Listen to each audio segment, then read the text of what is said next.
அனைவருக்கும் வணக்கம். இன்றைக்கி எங்கள் வீட்டில் மத்தியானம் சாப்பாடு என்னென்னு பார்க்கலாம் வாங்க. சூடான சாதம், இன்றைக்கி சிக்கன் குழம்பு,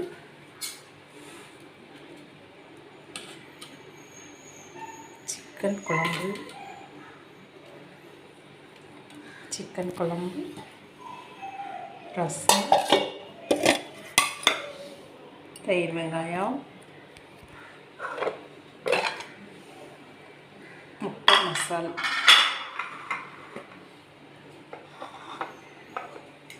சிக்கன் 65,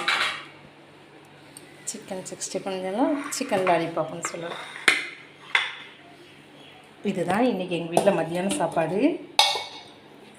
அனைவரும் சாப்பிட்லாம் வாங்க.